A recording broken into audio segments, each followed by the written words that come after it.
So আজ আমরা দেখতে চলেছি 2024 সালে মুক্তিপ্রাপ্ত সার্ভাইভাল থ্রিলার মুভি ইডেনকে, যেটা একটা সত্য ঘটনার উপর তৈরি করা হয়েছে। তো আর দেরি না করে শুরু করা যাক। শুরুতে আমরা দেখতে পাই প্রথম বিশ্বযুদ্ধ শেষ হওয়ার পর পৃথিবীর আর্থিক অবস্থা খুব খারাপ হয়ে যায়। সেই সময় এক স্বামী স্ত্রী তাদের সবকিছু ছেড়ে পৃথিবীর অন্য প্রান্ত থাকা এক নির্জন দ্বীপে চলে আসে। সেখানে রিটার নামের লোকটা মাঝে মাঝে কিছু চিঠি লিখে দেয়, যা ওখান দিয়ে যাওয়া জাহাজগুলো তুলে নেয়। এর মাধ্যমে পৃথিবী জানতে পারে যে সে ওখানে কিভাবে থাকছে। রিটার মনে করে যে মানুষের জীবনে শুধু কষ্ট সহ্য করার পরেই শান্তিতে ভরতে পারে। যদি সবকিছু শুরুতেই পাওয়া যায় তবে তারা সে উন্নতি পাবে না যার তারা স্বপ্ন দেখেছে। এখন আমরা কয়েক বছর পরের দৃশ্য দেখতে পাই। আমরা একটা ফ্যামিলিকে দেখি যেখানে স্বামী হ্যানজি ও স্ত্রী মার্গেট এবং তাদের ছেলে হ্যারি আছে। এরা নিজেদের সব সম্পত্তি বিক্রি করে দিয়েছে এবং নিজেদের বাকি জীবনটা এখানে কাটানোর স্বপ্ন দেখছে। আসলে হ্যানজি রিটারের জীবন দেখে অনেক বেশি প্রভাবিত। সে তার সব ছেটে পড়ে ফেলেছে, আর এই জন্য সে সোজা তার স্ত্রীর কাছে যায়। সে তাকে বলে যে ডক্টর রিটারের লেখা চিঠিগুলো জার্মানিতে খুব বিখ্যাত হয়ে গেছে। যাই হোক, রিটার তাদের দেখে খুব একটা খুশি হয় না। রিটার এসে হ্যানজিকে নিজের বাগানে নিয়ে যায় আর বোঝায় যে সেই জন্য ফিরে যায়, কারণ এখানে জীবনটা তেমন না যেমনটা সে ভেবে এসেছে। এই দ্বীপটা পৃথিবী থেকে আলাদা, আর এই জন্য এখানে সেই সব পাওয়া যাবে না যা তুমি স্বপ্নেও দেখোনি। পুরো ব্যাপারটা হলো যে সে নতুন আসা মেহমানদের ভয় দেখানোর চেষ্টা করছে, কিন্তু হ্যানজির কথা শুনে পরিষ্কার বোঝা যায় যে সে এখান থেকে যাওয়ার পাত্র না। এরপর রিটার তাদের গুহার কাছে নিয়ে যায় যে তারা এখানে থাকতে পারে, কিন্তু এটা মনে রেখো যেখানে পানি খুব কম, শুধুমাত্র বৃষ্টির পানি জমিয়েই দিন পার করতে হয়। এখন তার যাওয়ার পরে পুরো ফ্যামিলি কাজে লেগে পড়ে যাতে বৃষ্টির সিজন আসলে তারা পানি জমাতে পারে। তারা হাড়ভাঙা পরিশ্রম করে আর একটা পাইপলাইন বানিয়ে ফেলে, যার পানি সোজা গিয়ে একটা গর্তে পড়ে আর তাদের পানির সোর্স তৈরি হয়। এক রাতে ডোরা তার স্বামীকে বলে যে সে ওই ফ্যামিলির সাথে খুশি না, তাদের ওই জায়গায় নিয়ে যাওয়া ঠিক হয়নি। তখন রিটার জানায় যে সে তাদের এমন জায়গায় ছেড়েছে যেখানে না ফসল হতে পারে না সহজে পানি পাওয়া যায়। তারা কিছুদিনের মেহমান মাত্র। এটা শোনার পর ডোরার মুখে একটা শান্তির হাসি আসে।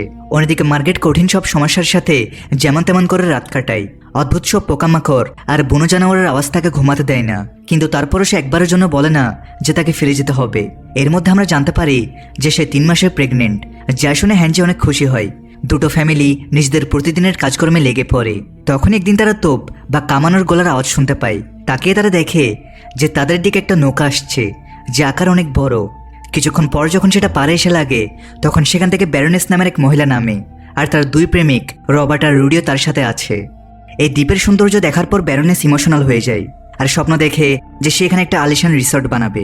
এর মাঝে সে জানতে পারে যে এখানে ওই ডাক্তার থাকে যার চিঠিগুলো বেশ ফেমাস, আর এই জন্যই সে ডোরার সাথে দেখা করতে যায় আর নিজের প্রশংসা করে বলে যে সে একজন ধনী মহিলা, সে একটা আলিশান রিসর্ট খোলার কথা ভাবছে।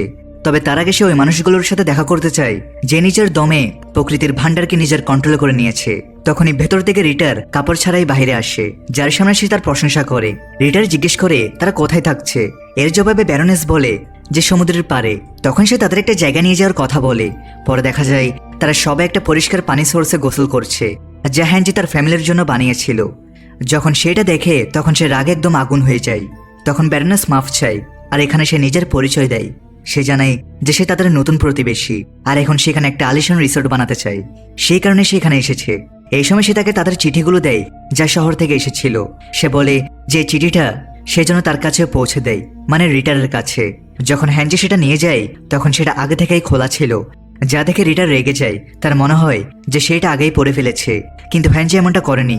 সে জানতো যে এইসব ব্যারনেসের করা কাজ, এই জন্য সে তার কাছে যায় আর বলে যে সে আসলে এই 2 প্রতিবেশীর মধ্যে কেন ঝগড়া লাগাতে চাইছে, যে এতে তার কোনো হাত নেই, বরং তার প্রতিবেশী পানি সোর্সের ব্যাপারে বলেছিল আর বলেছিল যে আমরা ওখানে গিয়ে গোসল করতে পারি। হ্যানজি বুঝতে পারে যে সে চায় না তারা কেউ এখানে থাকুক।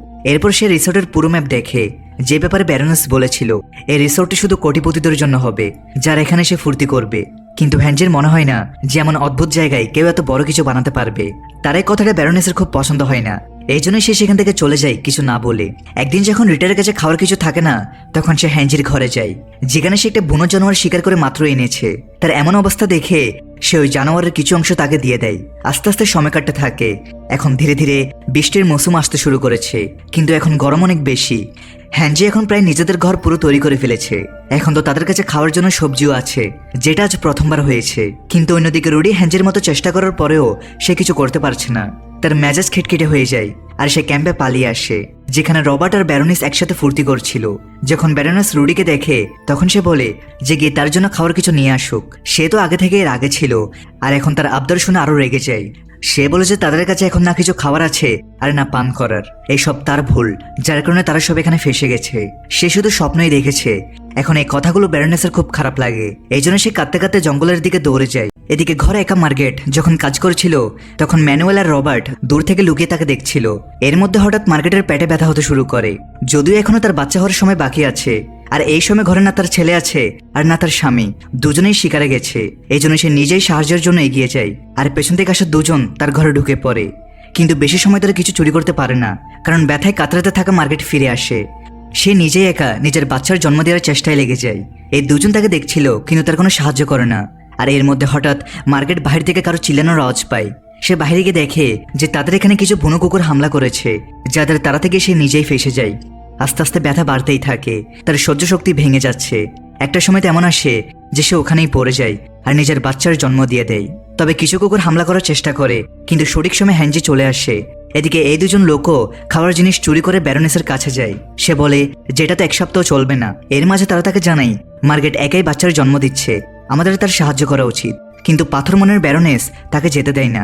কিন্তু হ্যাঞ্জি ঘাবড়াতে ঘাবড়াতে ডাক্তার রিটারের কাছে যায় আর তাদের সব সমস্যার কথা বলে। এখন ডোরার সাথে সাথে বলে জেগে ভেতরে নিয়ে আসো, আর রিটার চিকিৎসায় লেগে যায়। অনেক কষ্টের পর সে তার ভেতরে আটকে থাকা একটা অংশ বের করে আনে, যাতে মার্গেট একটু আরাম পায়। এসব বাইরে দাঁড়িয়ে ম্যানুয়ালে দেখছিল, এই জন্য সে এসে সবকিছু ব্যারোনেসকে বলে। ব্যারোনেস তাকে বকাঝকা শুরু করে যে তার ওখানে কিছু করা উচিত ছিল। যদি ওই দুজনের বন্ধুত্ব হয়ে যায় তবে সমস্যা হয়ে যাবে। তার এই কথাগুলো শোনার পর ম্যানুয়ালের ধৈর্যের বাঁধ ভেঙে যায়। সে তাকে বলেই দেয় যে সে মানুষ না, পিশাচিনী। যা কিছু সে ভেবে এখানে এসেছে তা কখনো পূরণ হবে না। এখন সময়ের সাথে সাথে পুরো দ্বীপ শুকাতে শুরু করে, কারণ গরমের সিজন চলে এসেছে। এদিকে রিটারের কাছেও এখন নতুন কিছু নেই লেখার মতো, এটা তার জন্য একটা সমস্যা। অন্যদিকে রুডি যে ক্ষুধার্ত অবস্থায় হ্যাঞ্জের ঘরে পৌঁছায়, তার অবস্থা থেকে তারা তাকে খেতে দেয়। সেই সময় সে তাদের ব্যারোনেসের সব সত্যি বলে দেয় যে সে কোনো কোটিপতি না, সে আসলে সিনেমা দেখে ইন্সপায়ার।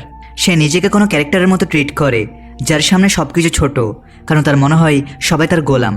নিজের এক কাল্পনিক দুনিয়া সে হারিয়ে থাকে। সবচেয়ে বড় কথা যে সে চায় না তুমি আর রিডার কোনোভাবে একসাথে থাকো। এরই মাঝে আমরা আরেকটা শিপকে এদিকে আসতে দেখি, যেখান থেকে অ্যালেন নামের এক লোক নামে। আসলে সে একটা রিসার্চ টিম নিয়ে এসেছে। তাকে দেখে ব্যারোনেস একটা ভালো ড্রেস পরে বাইরে আসে, কারণ এখন এই লোকটাই তাকে এখান থেকে বের করতে পারে। সে তাকে নিজের বশে করার চেষ্টায় লেগে পড়ে। আসলে অ্যালেন রিটারের কথা শুনে এখানে এসেছিল আর নিজের সাথে অনেক কিছু নিয়ে এসেছিল, কারণ সে তার সাথে দেখা করতে চায়। সে তার এই প্রকৃতির দুনিয়াকে কাছ থেকে দেখতে চায়। রাত হলে সে একটা ছোট পার্টির আয়োজন করে, যেখানে সে রিটারের সাহসিকতা আর তার যোগ্যতার প্রশংসা করে। সে বলে যে কিভাবে সে নিজের লেখা দিয়ে পৃথিবীকে মোটিভেট করেছে আর পরিশ্রম করলেই ফল পাওয়া যায়। আর তারপর সে মার্গেটের বাচ্চার অভিনন্দন জানায়। শেষে সে ব্যারোনেসের সৌন্দর্যের প্রশংসা করে। এর মাঝে ব্যারোনেস জানতে পারে যে সে একজন ফেমাস ডিরেক্টর, যার কাছে অনেক টাকা আছে, আর সে তাকে নিজের ফাঁদে ফেলার জন্য জানপ্রাণ লাগিয়ে দেয়। সে একদম একা আর তার কোনো সাহারার দরকার। কিন্তু অ্যালেন তো তার মুখের উপর বলে দেয় যে তার প্রতি কোনো ইন্টারেস্ট নেই। সে তাকে সম্মান করে। এখন পরের দিন তাকে ছাড়াই সে শিবে করে চলে যায়, যা দেখে সে পুরোপুরি ভেঙে পড়ে। তার তো বিশ্বাসই হচ্ছে না যে কেউ তাকে রিজেক্ট করে দিয়েছে। একদিন যখন রিটার শিকার থেকে ফিরে, যে যা কিছু খাবার যা অ্যালেন তাকে দিয়ে গিয়েছিল তা ব্যারোনেস চুরি করে নিয়েছে। এতে এখন তার ধৈর্যের বাঁধ ভেঙে যায়। সে সোজা হ্যাঞ্জের কাছে যায়, যাতে তারা দুজন মিলে একটা ব্যবস্থা করতে পারে। দুজনেই ব্যারোনেসের তাঁবুর বাইরে বন্দুক নিয়ে দাঁড়িয়ে যায় আর বলে যে সে যা কিছু চুরি করেছে সব ফেরত দিয়ে দিতে। কিন্তু ব্যারোনেস অস্বীকার করে আর হ্যাঞ্জের দিকে তাকিয়ে বলে, তোমার কি মনে হয় যার সাহায্য তুমি করছো সে তোমাকে পরে খাবার দেবে? সে তাদের দুজনের মধ্যে আবার ঝগড়া লাগাতে চায়, যা তার শুরু থেকে উদ্দেশ্য ছিল। তখনই রবার্ট ভেতর থেকে বন্দুক নিয়ে আসে আর তাদের দিকে তাক করে, কিন্তু সময় থাকতে মার্গেট এসে পরিস্থিতি ঠান্ডা করে দেয় আর সবাইকে নিজের ঘরে যেতে বলে।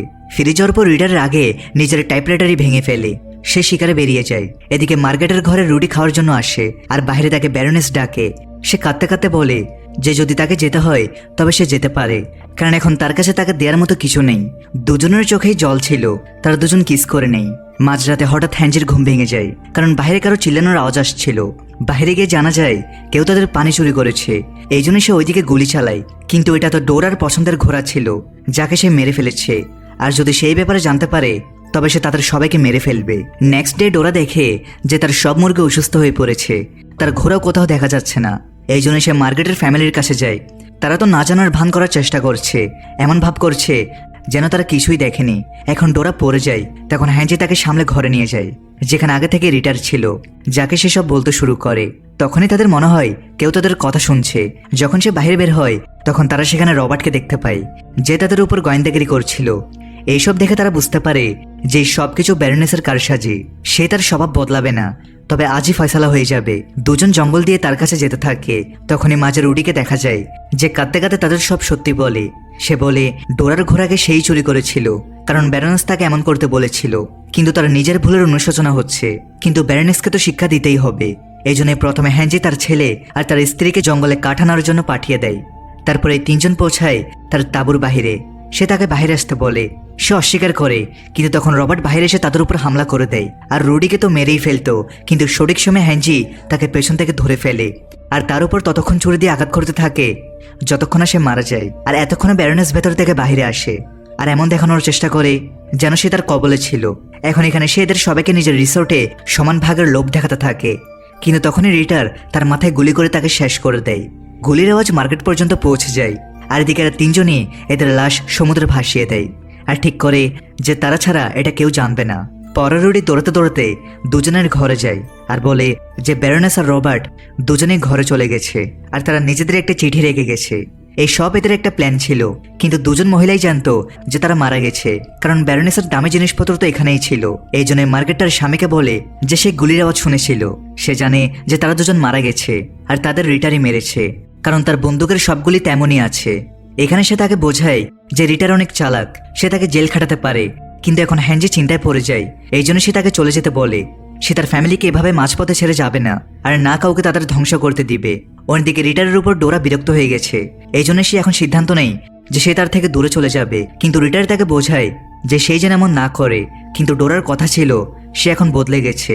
যে উদ্দেশ্য নিয়ে সে এখানে এসেছিল তা সে ভুলে গেছে, আর সে শুধু প্রতিবেশীর পেছনেই পড়ে থাকে। সে পালিয়ে যায় জঙ্গলে, যেখানে তার দেখা মার্কেটের সাথে হয়, যে তাকে কিছু টাটকা মুরগির ডিম দেওয়ার কথা বলে, কিন্তু সে নিতে অস্বীকার করে। তখন মার্কেট তাকে জানায় যে ব্যারনেসের খুন হয়েছে, আর তাকে তার স্বামী হত্যা করেছে, কিন্তু ডোরা তা মানতে রাজি ছিল না। অন্যদিকে আমরা রুডিকে দেখি যে সমুদ্রে ছিল, কারণ সে এখন একটা নৌকা দেখতে পেয়েছে, যার ক্যাপ্টেনের কাছে সে অনুরোধ করে যে সেই জন্য তাকে উপরে তুলে নেয়, যার জন্য সে রাজিও হয়ে যায়। এদিকে রিটারের কাছে এখন একটা নতুন জিনিস আছে লেখার জন্য। সে খুব খুশিতে সেটা লিখতে শুরু করে, আর এই কথা ডোরার সাথেও শেয়ার করে। ডোরা বলে যে এটা তো খুব খুশির কথা, আমাদের এটা নিয়ে সেলিব্রেট করা উচিত। সে রাজি হয়। তারপর ডোরা এই সেলিব্রেশন হিসেবে তাকে নিজের অসুস্থ মুরগি খাইয়ে দেয়, এটা জেনেও যেটা খেয়ে তার মৃত্যু হবে। কিছুক্ষণ পর সে দৌড়াতে দৌড়াতে মার্কেটের ফ্যামিলির কাছে যায়, আর বলে যে তার স্বামী অসুস্থ। সবাই দৌড়ে আসে, কিন্তু কিছু সেকেন্ডের মধ্যে মার্কেট চিনে ফেলে যে কি হয়েছে। নিজের শেষ সময় ডোরা তার মজা ওড়ায়, কিন্তু রিটার তাকে অভিশাপ দেয় যে সে কখনো সুখী হবে না, আর তারপর সে মারা যায়। কয়েক মাস পর সেখানে গভর্নর আসে, যার মানে এটা ছিল যে মরার আগে রিটার গভর্নরকে চিঠি পাঠিয়েছিল, যাতে সে হ্যাঞ্জিকে ফাঁসাতে পারে ব্যারনেসের খুনের দায়ে। গভর্নর এদের জিজ্ঞাসাবাদ করে। সেই সময় মার্কেট তার স্বামীর পক্ষ নেই, যে মানুষ এত বছর ধরে বেঁচে ছিল সে হঠাৎ পচা মুরগি খেয়ে কিভাবে মরতে পারে। এ কাজ তার বউয়ের। যখন শেষে কোনো সমাধান বের হয় না, তখন গভর্নর ফিরে যায়, তার সাথে ডোরাও চলে যায়, আর হ্যাঞ্জির পুরো ফ্যামিলি এখানেই থেকে যায় সারা জীবনের জন্য, কারণ এটাই তাদের ঘর। শেষে আমরা জানতে পারি যে ডোরা জার্মানিতে চলে যায়, কিন্তু 1943 সালে তার ক্যান্সারের কারণে মৃত্যু হয়। তবে মরার আগে সে স্বীকার করে যে সে নিজের স্বামীর খুন করেছিল, কিন্তু কখনো রবার্ট ম্যানুয়েল আর ব্যারনেসের লাশ খুঁজে পাওয়া যায়নি।